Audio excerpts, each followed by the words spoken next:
Hola, bienvenidos y bienvenidas a Life on Mars, el podcast tecnológico de Marsbase. Yo soy Alex, soy cofundador de Marsbase y voy a ser vuestro host en este episodio. Hoy contamos con un invitado muy especial, un invitado que ya conocéis. Se trata de Sergio Gago, que ya ha estado en un par de podcasts anteriores. Lo conocemos también de haberlo entrevistado en los eventos de Startup Grind. Y nuestra relación viene de mucho tiempo atrás, viene de los primeros meses de la empresa, de los primeros eventos de Startup Grind. De hecho, en el primero donde entrevistamos a su jefe cuando él todavía trabajaba en Rakuten España. Él llegó a ser CTO de una división de Rakuten a nivel europeo. Desde entonces lo hemos visto en otras empresas, más recientemente en Cinio, que se vendió a Naviga Global, que luego esta división o una división de Naviga Global se acabó vendiendo a Moody's, que es donde está trabajando actualmente en el departamento de M&A, es decir, de compras, de Mergers and Acquisitions, de empresas en el ámbito tecnológico, ¿no? Entonces, sabiendo que, como os hemos comentado ya en episodios anteriores, venimos diciéndolo en un par de episodios, hay un par de clientes nuestros que están vendiendo o su empresa o el proyecto en el que estamos trabajando. Hemos decidido grabar un episodio al respecto de esto. En el feed en inglés, durante los meses de mayo, si no voy errado, de este año, tuvimos un par de episodios dedicados al M&A desde el punto de vista más de negocio, con Mike Cunningham de Transcend Partners, donde estuvimos hablando más de M&A desde el punto de vista de, bueno, cómo cómo escuchar las ofertas, qué protocolo hay que seguir con las reuniones, cuándo se tiene que comunicar al equipo, cuánto dura cada fase, qué es una letter of intentions, etcétera, etcétera, pero siempre desde el punto de vista más de management, ¿no? De las auditorías, de organización a nivel de equipo y similares. En este caso vamos a hablar desde el punto de vista más técnico, ya que como anunciamos en esta nueva temporada del Life on Mars, vamos a tratar más cosas que nos atañen a nosotros, o sea, contenidos más relacionados con el día a día de Marsbase. Evidentemente vamos a hablar de muchas cosas y no solo de lo que nos pasa a nosotros, pero sí que nos gusta ligar la temática de los episodios con cosas que están sucediendo ahora mismo, ¿no? Por ejemplo, lo que decía, ahora mismo pues hay un cliente que se está vendiendo el proyecto en el que estamos trabajando nosotros y otro que es Valuation Metrics, que es un cliente que tenemos en Estados Unidos desde hace 4 años, que es una fintech, se ha vendido a Citadel Capital. Y en ese caso pues estamos pasando una serie de auditorías, de controles, de unos cambios en la aplicación, integraciones externas, cambios en la manera de trabajar, mucho más corporativo, entrar por VPNs, entrar por servidores virtuales, etcétera, etcétera, ¿no? Todos estos cambios más a nivel técnico es de lo que hablamos en el episodio de hoy. Sergio es un experto en temas de M&A porque lleva muchos años, creo que menciona en el episodio que lleva como 10 años haciendo M&A, tanto de las empresas que él ha hecho, empresas que haya vendido, empresas en las que ha invertido porque también es inversor, o los procesos que ha hecho pues, de M&A siendo el director técnico de las empresas donde ha estado, o cuando se han vendido las empresas donde él ha estado, ¿no? En ese caso, ¿hoy de qué hablamos? Hablamos mucho de deuda técnica, hablamos mucho de cómo comunicar, cómo imponerse, no sé si lo logramos, de cómo se tiene que imponer el equipo técnico, el CTO, con la gente de negocio, porque lo que acaba primando siempre es el negocio, growth, para hacer crecer el valor de la empresa, pero puede que esa mentalidad acabe saliendo el tiro por la culata a la hora de vender la empresa si no se han hecho las cosas bien, porque luego vienen las prisas y llegan las auditorías técnicas y se acaban encontrando agujeros del tamaño de una galaxia. Entonces, en ese caso, ¿cómo se puede imponer el equipo técnico? ¿Cómo se comunica? ¿Cómo se puede hacer como un budget para la alocación de un budget para poder solventar este tipo de cosas durante el ciclo de vida de una startup y no llegarse al momento de la venta y tener que arreglarlo todo a última hora? ¿Quién contrata estas auditorías? ¿Quién las hace? ¿Quién las paga? ¿Cómo se puede luego coordinar con el equipo? ¿Qué tipo de test se hacen? ¿Con qué exhaustividad? Si hablamos de dependencias de terceros, hablamos de librerías, hablamos de contratos con proveedores, hablamos de propiedad intelectual, de seguridad, hablamos de governance, hablamos de bastantes más cosas, en verdad. O sea que si os interesan todos estos temas y si os interesa todo el tema de la M&A, os recomiendo que miréis los episodios con Mike Cunningham, pero también que escuchéis porque con Sergio, bueno, desgraciadamente no nos ha dado tiempo a hablar de todos los temas que queríamos hablar, así que tendremos que invitarlo otro día porque hemos hablado desde el punto de vista interno de la startup, que seguramente es el que aplica en el 80% de los casos de la gente que escucha o la gente que está en nuestra audiencia, que sois emprendedores, emprendedoras, ¿no? Como tanto que CEOs y gente más, quizás más de negocio, que os aplica o que esto os aplica a vuestra empresa. Pero también tenemos una gran parte de nuestra audiencia que son proveedores de servicios. Ya no tanto como freelance, pero sí como gente de otras agencias parecidas a la nuestra, en las que evidentemente nos vemos implicados hasta las rodillas del tema de una compraventa de activos, en este caso, ¿no? De empresas, de productos técnicos, en el que somos mayormente responsables. En el caso de Valuation Metrics, aunque ellos tienen un par de developers, prácticamente todo su departamento técnico somos nosotros. Y muchas de las decisiones técnicas las hemos tomado nosotros. Llevamos 4 años en el proyecto. Tenemos proyectos en los que evidentemente solo ponemos un par de developers a trabajar para el cliente, pero tenemos proyectos en los que somos de CTO para abajo, somos su entero departamento técnico para las empresas. Entonces, claro, nosotros tomamos la responsabilidad a nivel técnico de arquitectura, de seguridad, de los backups, etcétera, etcétera, ¿no? Con lo cual, como más nos involucramos en el proyecto, pues más riesgo tomamos, lo cual también es algo dividido que hacemos con el cliente, pero como proveedores pues también nos encontramos con la misma dificultad que tiene un CTO cuando no sabe vender al CEO, que tiene que refactorizar parte del código, que tiene que reducir deuda técnica, que tiene que subcontratar una parte de seguridad, que tiene que pasar unas ciertas auditorías. Nos pasa exactamente lo mismo. Cuando nosotros, como proveedores, decimos, oye, que sepas que tienes un agujero aquí muy heavy y que tendríais que invertir tiempo en arreglar esto, porque si no, esto puede petar un poco más tarde. Y sobre todo, que no pase que luego por cosas así que se han avisado, que se han documentado y se han decidido descartar por motivos de negocio, luego se acaba cayendo la venta de la empresa. Sin más dilación, os dejo con el episodio con Sergio. Adelante. Sergio, ¿qué tal? Bienvenido al show, ¿cómo estás? Hola Alex, muy buenas. Genial estar aquí de nuevo otra vez. Bienvenido otra vez.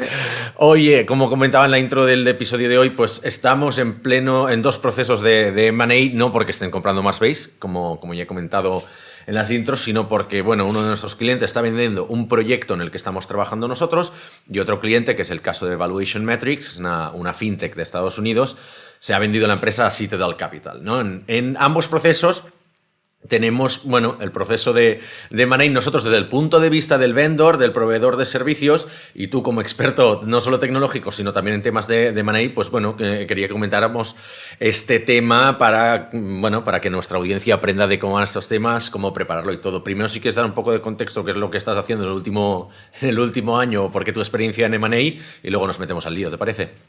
Claro, bueno, yo llevo una década más o menos metido en proyectos de venta de empresa, bien de las mías, de mis propias startups o de otros. He pasado tiempo trabajando con private equities y viendo de primera mano cómo lo hacen en Europa y en Estados Unidos, y luego como contractor o como consultor externo con inversores que, bueno, a veces quieren hacer una revisión, una auditoría o un check-in de qué es lo que están comprando de verdad, más allá del PowerPoint o de las cifras financieras. Y es muy bonito por cómo ha ido evolucionando en la última década, ¿no? Desde que nadie hacía un due diligence técnico hasta que era mírate esto en 5 minutos para ver que no es incorrecto y que en los reps and warranties está cubierto, hasta el nivel que estamos hoy, donde es una parte, diría, fundamental de muchos procesos de due diligence. Vale, si te parece empezamos por el principio, que es antes de que venga un comprador para tu empresa, para tu proyecto tecnológico, independientemente del tamaño y de la naturaleza y del sector de esta, ¿qué es lo que tenemos que tener en cuenta a nivel técnico? ¿No? Es decir, dependencias de third party libraries, temas de seguridad, ¿qué recomendarías que esto sí que estuviera 100% al día? Porque entiendo que hay cosas que tienes que tener siempre al día y hay cosas que se pueden arreglar cuando llega el momento de la due diligence, ¿no? Bueno, no me he encontrado con ninguna empresa que tenga prácticamente nada al día en realidad y que no tenga que hacer scrambling cuando llega el momento. Y luego depende muchísimo de la empresa que estés comprando o que se esté vendiendo, de quién te está comprando, quién te está vendiendo, por qué lo está haciendo y qué intención tenga contigo, y en qué estado vital estés también como empresa. Por ejemplo, si te están haciendo una quick hire, muchas veces la plataforma tecnológica va a dar exactamente igual. Si están comprando tu plataforma, tu tecnología, tu propiedad intelectual, pues ahí va a haber mucha más chicha para entrar, ¿no? Entonces, entender exactamente cuál es tu modelo detrás te va a dar la respuesta a cómo te tienes que preparar. En general, lo más habitual es centrarse en compliance, propiedad intelectual y governance, que es al final lo que preocupa a un auditor o al abogado que va a poner los puntos en las IES. ¿Cómo me aseguro que lo que dices que es tuyo es verdaderamente tuyo y no estás infringiendo ninguna patente de otra persona, ningún copyright de otra persona o que no estás directamente haciendo nada ilegal, ¿no? para hacer tu actividad? Es una mezcla entre legislación y tecnología, porque además depende mucho de dónde estés haciendo tu actividad. Por tanto, ahí es un punto donde tech y business tienen que ir muy, muy de la mano. Aquí entra muy a saco el open source. Todos en tecnología utilizamos librerías open source, ¿no? Y sobre todo en los últimos años se está poniendo muy caliente, ¿no? El tema con las licencias tipo A0 y demás, que tienen según qué implicaciones. Entonces, ahora mismo prácticamente todos los abogados, todos los auditores te piden un desglose pormenorizado de absolutamente todas las licencias open source o no, y qué licencia específica estás usando y qué versión específica estás usando. Imagínate coger todos tus Node modules, ¿no? Todos tus paquetes que usa tu aplicación de Node o de Ruby o de JavaScript en general. Es decir, ¿qué usan mis dependencias? ¿Qué usan las dependencias de mis dependencias? ¿Qué versión y bajo qué licencia está, ¿no? ¿Es MIT? ¿Es una Apache? ¿Es una, yo qué sé, Creative Commons? ¿Qué tipo de licencia y qué implicaciones tienen? Luego hay una parte de infraestructura y de seguridad. ¿Cómo nos aseguramos que lo que estamos comprando no es hackeable, ¿no? O no va a tener una pérdida de datos, un data leak importante? Cada vez más las empresas están siendo mucho más picky con este tipo de cosas. Entonces, hoy, en todos los procesos que me he encontrado este año, absolutamente todos han pedido resultados de pentest. Vale. Penetration test de penetración, claro. Exactamente. Que esto los puedes hacer tú internamente, que no es lo ideal, pero bueno, si tienes un equipo de defensive o offensive security, lo puedes hacer, pero no hay muchas empresas que se puedan permitir un equipo de esto. O contratar un third party que te haga una auditoría. De hecho, una pregunta básica, aquí un poco para... Es decir, claro, hay softwares ya en internet que te permiten hacer test básicos de penetración y todo eso. ¿Con eso serviría o generalmente depende del proceso que te pidan? O sea, también entiendo que depende del sector, qué tipos de datos, si datos financieros, de salud, requiere una compliance más alta a nivel de seguridad, ¿no?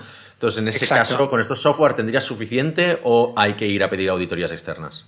Para una adquisición básica puede ser suficiente. Para casos más complejos como los que dices, ¿no? Temas de finanzas, temas de healthcare, empresas valoradas en ya números más altos, ¿no? Cuando hablamos de compras de 50, 60 millones para arriba, normalmente no suele ser suficiente. No lo suele ser. Y de hecho, en los reps and warrants te van a poner cláusulas muy concretas de que lo que tú dices de tu seguridad o de tu ciberseguridad es correcto. Y en ocasiones el vesting o el earn-out de los founders o de la gente que se queda a veces va dependiente, incluso se está viendo en Estados Unidos, a que no haya data leaks importantes o problemas relevantes de seguridad. Estamos llegando hasta ese punto. Lo que pasa es que aquí estamos en una dicotomía muy importante, que es, si yo soy una startup que ha ido a saco, que ha ido a growth, y que he tenido que coger atajos para llegar a donde estoy, que es el caso más habitual, muchas veces la seguridad es uno de los puntos que quedan más en el tintero. Y es un byproduct de crecer tan rápido, ¿no? No puedes pedir a una startup que tenga procesos súper estrictos que limitan el crecimiento o el throughput de desarrollo, pero al mismo tiempo ser súper seguro. Entonces, tú sabes ya internamente que tienes agujeros. Sabes, normalmente el CTO de una empresa sabe perfectamente cuáles son sus limitaciones, ¿no? Una auditoría externa lo que hace es confirmar que las limitaciones que tú me dices que tienes son esas. pero tú vas a tener luego un report de todos los problemitas que tienes. Los básicos, desde un SQL injection aquí hasta cosas un poco más heavy, ¿no? No solo de seguridad, sino también de disaster recovery. ¿No? Tienes todo en una sola región, tienes solo en un solo data center que se puede quemar o lo que sea. O, exactamente, lo que conocemos habitualmente como backups, pero mucho más ampliado. Por ejemplo, tu negocio depende de un solo proveedor que si desaparece vas a tener un problema muy gordo. Eso es bueno. O tu negocio depende de un punto de legislación que ya tiene visos de cambiar en algunos países o en algunas regiones. Al final no deja de ser un poco cuáles son tus puntos de riesgo como empresa, pero en este caso centrado en ciberseguridad. Y se utiliza el mismo framework de gestión de riesgos que a nivel de negocio. ¿Qué pasa si tu oficina se quema? ¿Cómo te aseguras que tienes lo que se llama el business continuity? ¿Cómo te aseguras que eso se mantiene? Pero ahora la gente se ha dado cuenta de que, coño, en el data center también hay cosas relevantes, tenemos que tener en cuenta este tipo de cosas, ¿no? Entonces, vas a tener un report con un montón de problemas, que muchos de ellos ya los vas a conocer. Entonces, ¿qué haces con esto ahora? Eres honesto y abierto y lo compartes y das razones de por qué te has encontrado con esto, o te lo callas. Obviamente lo ideal es lo primero. ¿Qué ocurre? Que en ocasiones el comprador utiliza todos estos defectos para poner el precio. Exactamente, ¿no? Es como si tú te compras una casa y ves que necesitas hacer reformas. Pues oye, eso lo utilizas para bajar el precio. De hecho, no es muy distinto de una casa. Tú vas a evaluar qué tipo de seguridad puede tener esa casa. Va a poder entrar gente a robar, están bien hechos los cimientos, va a tener humedades, está bien construida. ¿Qué deuda técnica tiene al fin y al cabo, no? Antes de entrar tanto más en profundidad en temas de seguridad, en el caso en concreto de las startups, ¿no? Que igual es la mayoría de gente que nos escucha en nuestra audiencia, es verdad que tanto deuda técnica como temas de seguridad son cosas que no se priorizan en las etapas iniciales de una startup, ¿no? Es decir, hasta que no tienes un equipo muy grande, has pivotado mucho, hasta que no puedes reclutar ya VPs de ingeniería y escalar un equipo técnico a más allá de 50 personas, igual no te dedicas a hacer testing, porque todo el mundo lo sabe que el tema del testing, aunque nosotros somos súper talibanes con el tema del testing, tenemos clientes que nos dicen, por favor no perdáis tiempo haciendo testing porque es que necesitamos crecer en producto, del testing ya lo haremos más adelante, ¿no? Y es algo que siempre nos choca. Más adelante. Bueno, más adelante. No te dicen si va a ser en 2076. Técnicamente es más adelante, ¿sabes? O sea, no mienten. Pero claro, eso puede que les estalle más adelante, ¿no? Por eso decía que hay ciertas cosas que igual puedes tener ya preparadas y hay cosas que no. Entonces, en el caso de startups, todo eso de golpe y porrazo te viene el CEO y dice, oye, que igual nos van a comprar. Y el CTO, manos a la cabeza, ¿no? De decir, hostia, ¿y ahora qué hago si mi codebase no tiene ningún tipo de cobertura de testing, por decir, ¿no? Entonces, ¿eso también es relevante en un proceso de M&A o no lo es tanto? ¿Sería más de calidad de código? La persona que va a mirar el test coverage en muchas ocasiones no va a ser una persona técnica. La auditoría va a empezar en elementos que negocio entiende y empieza por el software development lifecycle. Entonces, aquí el testing es parte de este elemento, ¿no? Te van a preguntar palabras hype, ¿no? Yo me he encontrado abogados preguntándome cómo... ¿Tiene blockchain? No, casi, pero no, preguntándome por CI/CD. Y entonces yo le preguntaba, ¿pero CI o CD? Dice, no, CI/CD. Claro. Pero CI o CD. No, CI/CD. Pues sí. Pues como los recruiters, ¿no? Como los recruiters. Un poco. ¿Conoces el lenguaje de programación Eclipse? Un poco así. ¿Qué les interesa al final? ¿Cuántos bugs tienes en producción y cuánto tardas en resolverlos? Entonces, correcto. Muchas veces las herramientas que utilizamos desde tecnología, el test coverage, no es una métrica de negocio. Es una métrica que ayuda a entregar más rápido y mejor software de calidad. Si existe otra manera de hacerlo, que implique tener cero test, infinita deuda técnica y demás, pero que aún así permite tener un código mantenible, fácil de usar, legible y que cualquier developer pueda utilizar, oye, yo no lo conozco, pero encantado de escucharlo. Entonces, hay una serie de métricas internas de tecnología que ayudan a tener métricas externas de negocio que son las que se utilizan para la venta. Vale. ¿Qué cadencia de releases tienes? ¿Cuántos outages tienes? ¿Qué SLAs típicos tienes con tus clientes? ¿Cuántos bugs? Esto es una métrica muy habitual, una tabla de tipos de bugs, P0, P1, P2, P3, tienes en producción y qué tiempos de resolución habituales tienes. ¿Cuántas incidencias de datos has tenido?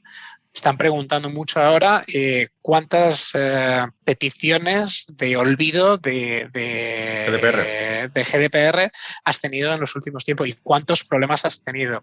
Si has tenido problemas legales o has tenido que ir a juicio en algún caso o si has tenido que tener algún tipo de liaison con alguien en este sentido.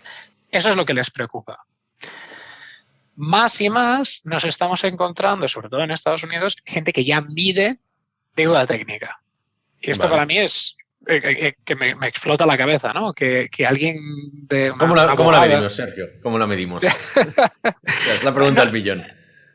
Bueno, es una combinación al final de todos estos factores, de cuántos bugs tienes en producción y cuál es tu throughput para entregar nuevas features. Entonces, ¿qué se hace mucho en Estados Unidos? Te piden un roadmap de los últimos 3 años. Vale. ¿Qué es lo que has ido entregando los últimos 3 años? Y luego te piden tu roadmap del año que viene. Y lo que intentan evaluar de manera muy matemática y que como CTO o como developer dices, ¿pero qué me estás contando? Pero aún así es una medida un poco difusa que te dice cuánto te cuesta desplegar cosas nuevas. Que es al final lo que te indica la deuda técnica, ¿no? Tú cuando empiezas un código desde cero, pues vas a saco y vas haciendo cosas muy rápido porque no tienes blockers.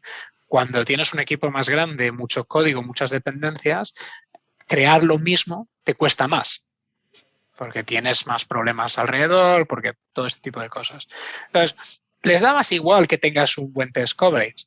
Lo que pasa es que si tú tienes buen test coverage, significa que puedes desplegar cosas más rápido con la certeza de que no estás rompiendo nada alrededor, ¿no? Que no estás creando efecto mariposa o caos en toda tu plataforma.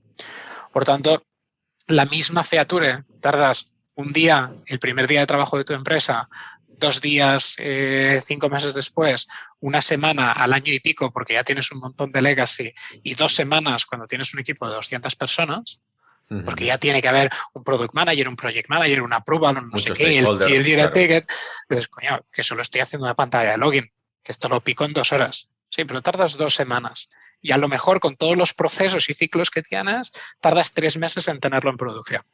Es decir, tus usuarios tardan 3 meses en recibir el valor que un developer ha creado en 2 horas. Esa es la trampa mortal de los equipos de ingeniería grandes. Reducir deuda técnica, tener un proceso al estilo DevSecOps, implica que ya no tienes todos estos ciclos dando vueltas, sino que yo tengo un proceso de integración continua, de despliegue continuo, que pasa todos los tests, la build se genera, pasan pentest automáticamente, ¿no? Lo que sería el security by default, la infraestructura está programada y el propio equipo es autónomo para hacer esto. Después de cada sprint o después de cada iteración, estoy generando valor al cliente. Cuando a un inversor o a un private equity que te está comprando le enseñas esto, les explota la cabeza, porque están acostumbrados a trabajar con gente que está en data centers, que cuando tienen que escalar una granja de servidores, un clúster, tienes que poner la parca e ir a meter blades al servidor, todavía. Vale, y bueno, de hecho, por lo que yo entiendo, por lo que hemos estado comentando, has dicho que hay varios niveles de auditoría, depende mucho del estadio de la empresa y supongo que de en qué momento te vienen a comprar, ¿no? No es lo mismo que comprar una startup en fase seed, que entonces ahí se entiende que tienes un MVP, que tienes muy pocos procesos, que las auditorías te las puedes hacer tú mismo, ¿no? O sea, te puedes auditar tú mismo o siempre vas a necesitar uno tercero, eso quiero que me lo digas tú. Pero luego también habrá las que hay auditorías más tarde. Centrémonos un segundo en las más pequeñas. ¿Quién es la persona que contrata esto? O sea, ¿suele ser el comprador? ¿Suele ser el auditor? O sea, o no sé si hay un boutique M&A. ¿Quién suele pagar esto? Habitualmente lo contrata el comprador, lo paga el vendedor. Vale. Que vale, es lo doloroso. Exacto, sí. Es lo doloroso de los procesos de M&A, ¿no? Que cuando algo se cae en las últimas partes del proceso, te has comido con patatas un montón de tiempo, de esfuerzo y de dinero, no solo en un auditor técnico, sino en los que cobran mucho más, que son los abogados. Eso sí que están desde el principio, ¿no? Pero desde que tienes lo que sería el letter of intent, ¿no? Sí. Desde ese momento en que entras en una fase de exclusividad de venta durante 3 meses, 4 meses, 6 meses, ahí es un trabajo a saco que sí, al auditor externo le vas a tener que pagar un dinero, pero mucho más doloroso es el impacto que tiene en tu equipo ejecutivo. Y eso es el De eso iba a coste entrar. Claro, temas de foco, ¿no? Porque tú ahí tienes que, el CEO, sobre todo el equipo de liderazgo, ¿no? Digamos, el C-suite de la empresa, tiene que dedicarle un porcentaje muy elevado de su dedicación, de su foco. O sea, ¿cuánto se puede esperar más o menos? Lo habitual es que tú no puedas comunicar esto con tu equipo hasta que no está el pescado vendido.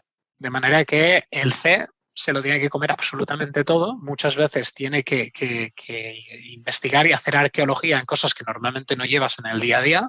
Y no hablo del CTO, de cualquier C en realidad. Y lo tiene que hacer sin levantar la liebre con el equipo. En plan de, ¿por qué ahora por qué el CTO se ha puesto a preguntar por qué licencias de open source utilizamos en las dependencias de Node? Qué cosa más rara, ¿no? Si alguien nos pregunta eso, muchachos, ya sabéis por dónde pueden ir los tiros. Pero claro, lo mismo, de repente al equipo contable les empiezan a pedir reports financieros un poco extraños, ¿no? No, es el board que nos lo ha pedido, no, es que... A veces se puede ser open con el equipo y decirles, oye, estamos en este proceso. El problema es que si luego la cosa no funciona, primero que se filtre hacia afuera, efectivamente. Claro. Que para según qué tipos de empresas directamente no puedes. Si es una empresa participada, pública o lo que sea, directamente tienes un NDA super heavy que te impide hablar para nada. De hecho, en la mayoría de ocasiones no sabes el nombre del comprador ni del vendedor hasta bien entrado el letter of intent. Vale. Todos tienen como es el reality este de citas que se ponen. Hay un reality yo no lo he visto, pero es como una cita donde les visten y les maquillan como animales. Hostia, no sé. Y entonces, pues, estoy tan orgulloso de no mirar la tele desde hace 8 años que no tengo a un tiburón ligando con una ardilla. Bueno, yo no lo he visto, pero he visto el anuncio. Es un poco así, ¿no? Tú sabes que tienes a la empresa Baldomero que la quiere comprar la empresa Pancracio SL. Vale. Y te vas ahí pasando información a través del broker que, bueno, te ayuda en esta parte. Pero cada uno paga su parte, obviamente. Vale. Y entonces, el CTO en concreto tiene que hacer un montón de cosas tácticas que cuando ya tienes un equipo relevante de 50, 60, 70 personas, ya no haces, porque no te da la vida. Si eres CTO hombre orquesta con 3 programadores, sí, porque es tu día a día. Pero si no, tienes que comerte un tiempo de trabajo, una serie de desglose, de presentaciones, sobre todo ya en las últimas fases, que como luego el proyecto no salga, eso es... tirado a la basura. Claro. Tiempo tirado mentalmente, motivacionalmente, es como ya te has visto dentro, ya estás, ok, ya he negociado todo, ya estoy en otra empresa o ya voy a hacer el cash in y ya soy millonario y de repente, pum, todo a tomar por el... Estamos hablando de cuánto tiempo, o sea, procesos que son no semanas, sino meses. Pueden ser 6 meses tranquilamente. Vale. He visto cosas que han llegado a durar 1 año, no es lo habitual. Vale. 3 meses es yo diría entre 3 y 6 meses es lo normal. Si es una empresa que decide venderse, puede ocurrir que tú estés 2 años en ese proceso. Claro. Porque empiezas a hacer scouting, empiezas a hablar con brokers, empiezas a hablas con unos, hablas con otros, pero hasta que consigues terminar la venta, pues pueden pasar 2 años. Durante los procesos más duros, un CTO puede esperar dedicar el 75, 80, incluso 100% de su tiempo a este tipo de cosas. Entonces, normalmente tienes que hacer double time. Claro, iba a decir, porque no puedes dejar el foco de tu día a día, de seguir tratando con el equipo, de seguir tomando decisiones de arquitectura, de todo tipo. Bueno, lo que tiene que hacer un CTO. Fundraising. Hablando con amigos developers, ¿qué tal? Sí. ¿Cómo te va en esta empresa? Tal, y dicen, no sé, yo creo que el CTO se está yendo porque pasa de todo y está desaparecido y tal. Estaban vendiendo la empresa, ¿no? Igual No no, sé. igual es que hay something else, ¿no? Bueno, igual es que está desaparecido, nunca se sabe. Pero es un proceso muy duro, Vale. donde, sobre todo si has sido el CTO co-founder, que es tu bebé, te sacan todas las vergüenzas. Y todas estas cosas que tú has dicho, esto no es la manera correcta de hacerlo, señores, Sí. pero todo sea por el negocio. ¿Quién es responsable de toda esta deuda? No, no te preocupes, lo arreglaremos en el futuro. De repente tú te lo comes y tú tienes que explicar por qué no tienes test coverage. O sea, las discusiones entre CEO y CTO, ¿no? O incluso CTO y board que priorizan, no, no, hay que crecer, no sé qué, eso ya se arreglará en el futuro, que era mi siguiente pregunta, porque al final todas las startups acaban siendo un MVP que llega a producción, ¿vale? O sea, todo el mundo sabe que no se reescribe el código y que como mucho, hay empresas que sí que llegan a la reescritura, pero muy pasado la serie A, ¿no? Cuando ya llega un punto de estabilidad, cuando ya has pasado el hypergrowth, que dices, bueno, nos replanteamos reescribir la plataforma, pero ya tiene que ser un momento mucho más avanzado. Pero como te compren en pleno hypergrowth o pre eso, lo que están comprando es un MVP con parche sobre parche sobre parche. Eso es un Frankenstein. Y eso el CTO lo lleva advirtiendo desde el primer día, pero se lo tiene que comer con patatas, ¿no? Pero ¿Cómo se gestiona ahí el conflicto? imagínate que se cae la venta por eso, por una razón Ya, técnica. Lamentablemente esto pasa, ¿no? claro. Un paso atrás. Se decide que no se va a invertir en seguridad, Sí, contratando a un ingeniero de seguridad, por ejemplo, o a una sí, empresa de terceros para ayudar, porque no hay cash, porque la prioridad es otra. claro. Vale, en ocasiones puede ser una decisión de negocio correcta, porque al final tienes que priorizar, sin entrar en el detalle. Entonces, todo el board o toda la junta directiva decide que este es el camino, el CTO pone sus opiniones, expresa su inconformismo con la decisión, pero, ¿cómo se dice? Disagree but commit, ¿no? Vale, no Pero estoy de acaba acuerdo, ganando el pero negocio siempre, ¿no? no siempre, pero en muchas ocasiones esto es el caso, ¿no? En una Mm. empresa que está después de una serie A, que está creciendo a saco, que tiene que demostrar métricas para sus inversores. Ujú. Unos meses después, ataque gordo de seguridad, como los que hemos podido ver en prensa en los últimos 12 meses. Sí. No hace falta rascar mucho, buscad cualquier unicornio de España y os vais a encontrar pollos relevantes, pollos muy importantes. Y de cualquier país. Y el CTO o la CTO tener la cabeza cortada, ¿no? Ujú. Precisamente por esto. No hay que irse muy lejos tampoco, ¿no? Esto pasa en industria también. Sí, Entonces, sí, sí. puede ser que hayas tenido un pollo de seguridad gordo que haya alcanzado las noticias y entonces, en el momento en el que tu empresa aparece en la prensa con que has tenido un data leak de la leche, tus posibilidades de vender de repente bajan Bajan. un 10, un 15, un 20%. Y O de como estés vender en al precio que tú proceso, ya baja querías. el precio, claro. Y puede ocurrir que en el propio proceso, en la auditoría, el CTO dice, no, que no me hagan una auditoría. Yo digo que está la cosa un poco regular, pero que no Ya. te hacen la auditoría. La auditoría trabaja para el comprador. Les dicen, oye, yo solo te digo que aquí hay un megapollo. Lo ven y dicen, pues nos echamos para atrás. O decidimos comprar esta otra empresa que hace algo parecido, aunque sea un poquito más cara. El board llega al CTO y le dice, ¿cómo es posible que hayas permitido esto que ha impedido que nos hagamos todos millonarios a tu casa? Ya. Y Yo en esto la lo mayoría de he los visto. casos, pero en la mayoría de los casos ya estaba avisado, lo que pasa es que no se aprobó, ¿no? Es lo que decías tú, tal cual. Avisado y documentado. Y Es documentado. decir, mira, ves este email donde Pero no te todos... has impuesto suficiente, ¿no? exactamente. Entonces, bueno, es parte del negocio en cierta manera y parte de lo duro de, de trabajar en este sentido, ¿no?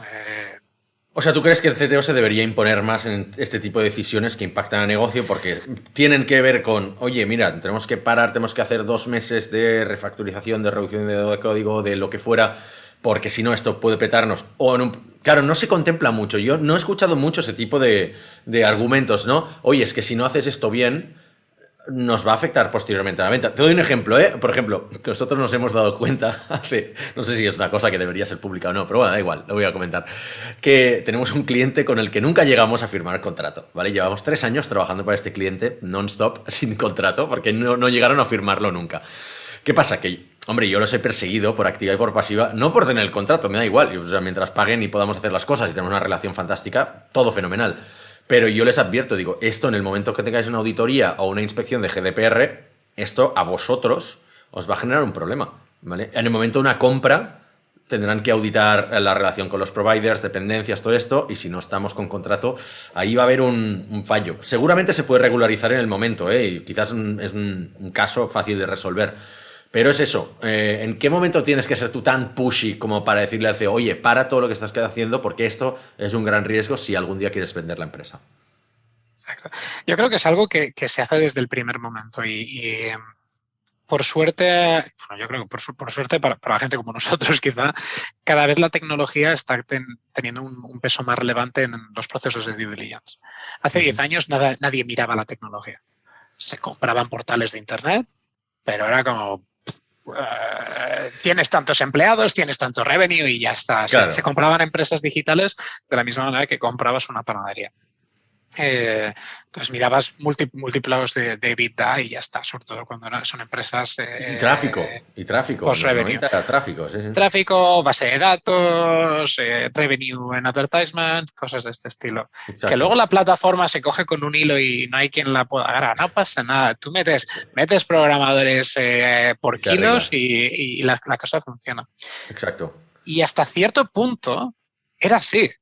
Hasta cierto punto, ostras, las cosas han funcionado y anda que no hay portales chusqueros con código que no le mete la mano ni Mabu que aguantan y siguen funcionando y generando millones de páginas vistas, ¿no? Exacto. Pero ahora estamos en otra fase. Cuando están comprando tu producto para integrarlo, cuando están comprando tu equipo para hacer otras cosas, cuando están comprando un negocio, una línea de negocio que no solo tiene que mantenerse, sino que además crecer con integraciones, entonces ahí ya entramos en palabras mayores. Y en los últimos 5 años o así, bueno, el hecho de que yo cuando vi el primer requisito en una scorecard de un due diligence, medir la deuda técnica, me puse a llorar. Digo, no puede ser esto por lo que llevo luchando toda mi vida como CTO, de que alguien me haga casito e incorpore la deuda técnica como un KPI financiero. Yo siempre digo, la deuda técnica empieza en el CFO, no en el CTO. Y porque es un KPI financiero, es deuda al final.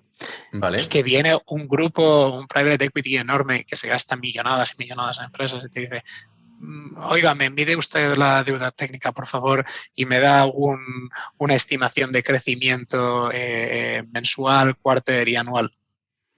Se te cae la lágrima, ¿no? Y aprendes una barbaridad. Entonces, gracias a esto y a que a la ciberseguridad ahora es una cosa muy relevante, la convergencia de tecnologías es muy relevante en cuanto a qué va a pasar con tu negocio dentro de 5 años, a la gente ya no puede no tenerlo en cuenta. Los CEOs, el board ya no puede no tenerlo en cuenta. Pero me sigue sonando muy americano, ¿eh? Me sigue sonando muy americano que esto esté en las KPIs de negocio. Sí, hablo de Estados Unidos. Vale. En Estados Unidos no me he encontrado... Yo lo que hago aquí es, tengo como 3 modelos de technical due diligence. Una auditoría de un par de días, que es para decir, sí, parece que lo que te han dicho y lo que está en el Reps and Warranties y demás es lo que toca. Una revisión del código, una revisión de la arquitectura, un par de charlas con el CTO o el VP de ingeniería, tal.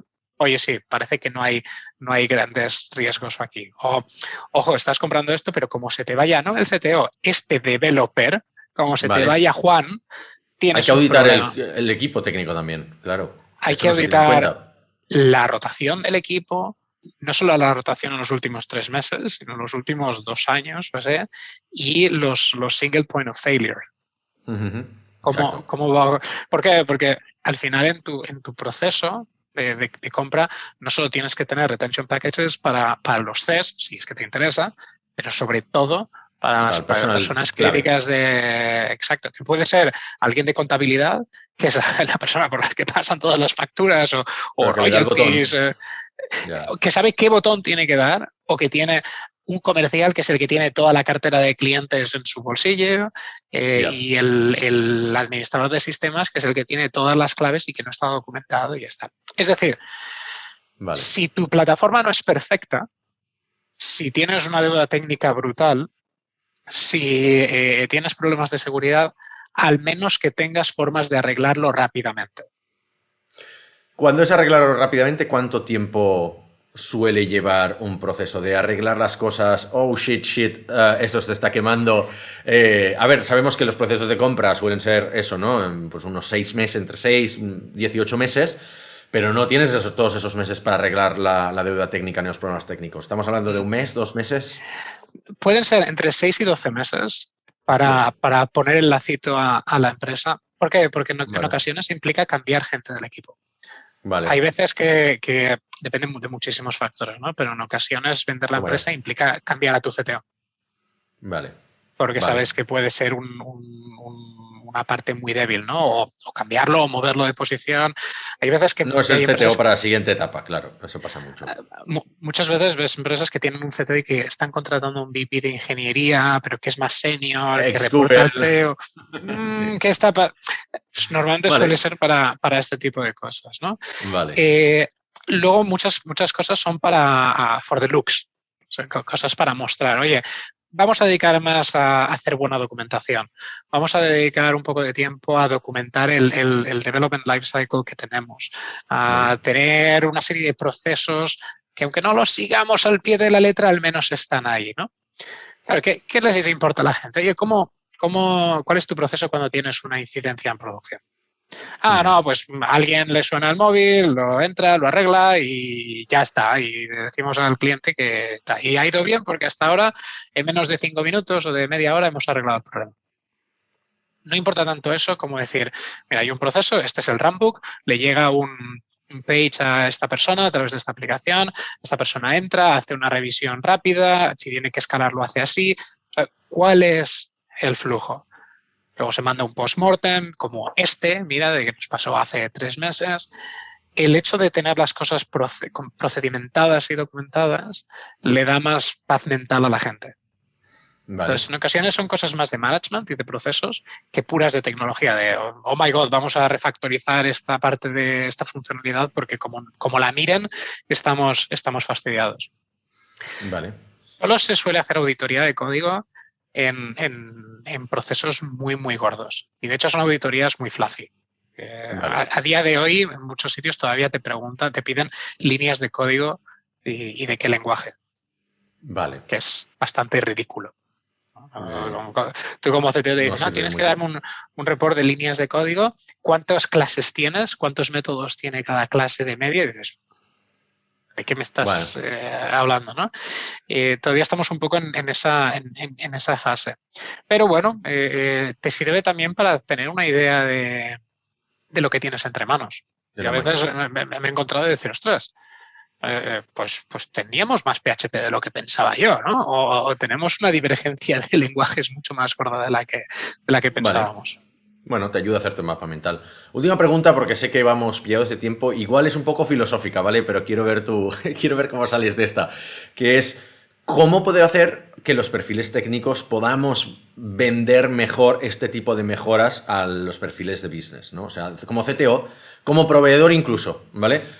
¿Cómo me impongo yo en este tipo de cosas para que el CEO entienda que hay que invertir en esto? Que hay que invertir en reducir deuda técnica, que hay que invertir en tener un buen equipo, que hay que invertir en tener cosas documentadas, en hacer buen código, en revisar la seguridad cada X tiempo, en auditar ciertos procesos, en tener el GDPR al día, porque eso parece que los perfiles técnicos no sabemos imponernos tanto y negocio acaba ganando siempre la batalla, casi siempre. ¿Cómo podríamos O hacerlo? sea, para mí, la palabra deuda técnica, o el combo deuda técnica, tiene la parte técnica y la parte de deuda. Sí, Técnica es lo que hablamos los técnicos, pero negocio habla en términos de deuda. ya. Entonces, lo que decía antes, la deuda técnica empieza en el CTO, perdón, en el CCC. CCO. Ujú. Esto cuando se lo digo a ingenieros me dicen, pero ¿de qué vas? Tú eres gilipollas. Pero es verdad, porque la persona que decide cuánto amortizas de tu plataforma o de qué manera Ujú. amortizas o cuándo empieza a perder valor, depende directamente de la deuda técnica.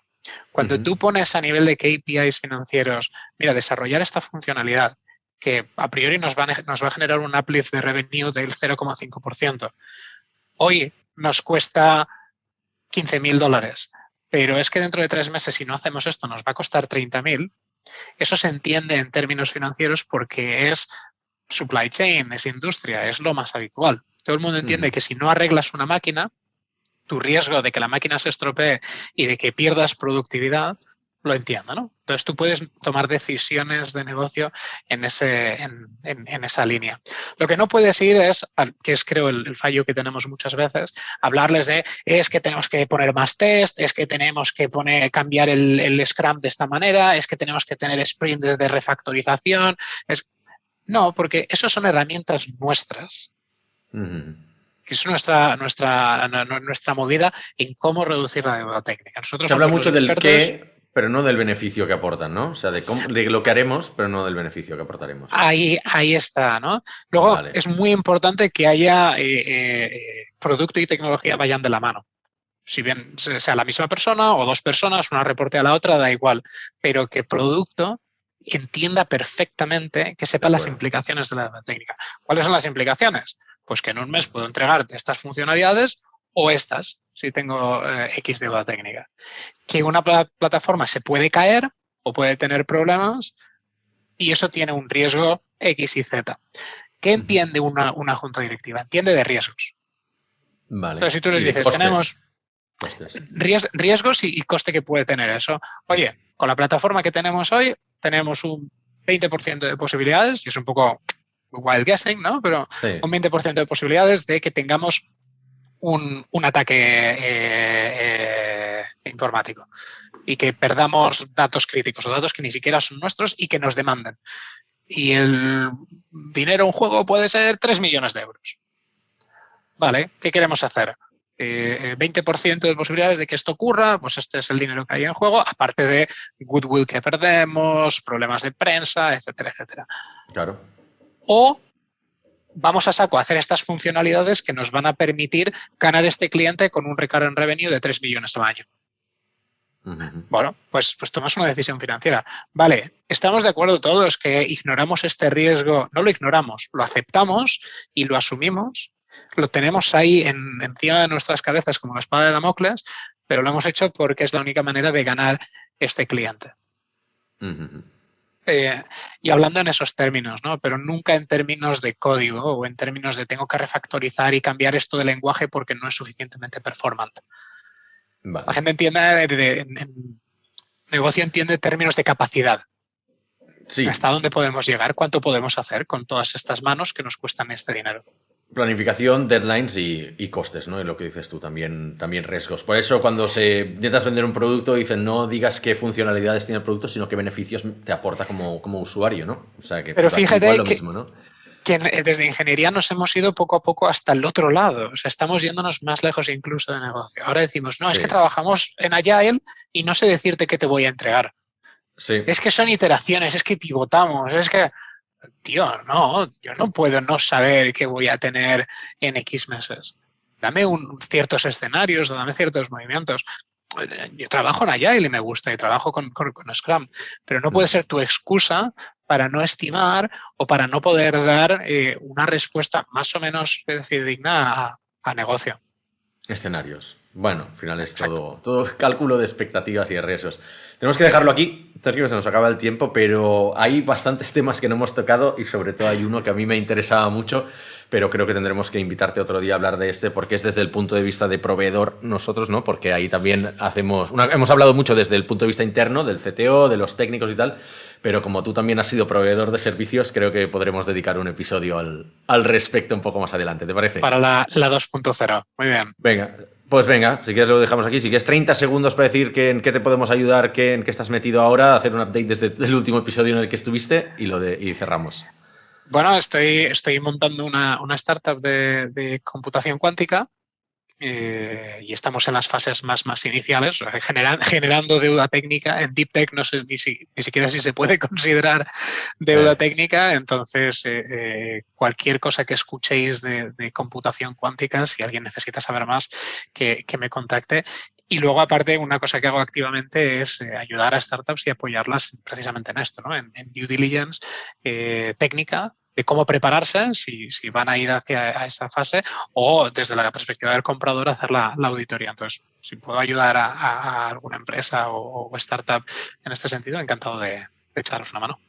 Perfecto. Muchas gracias, Sergio. A vosotros. Hasta la próxima.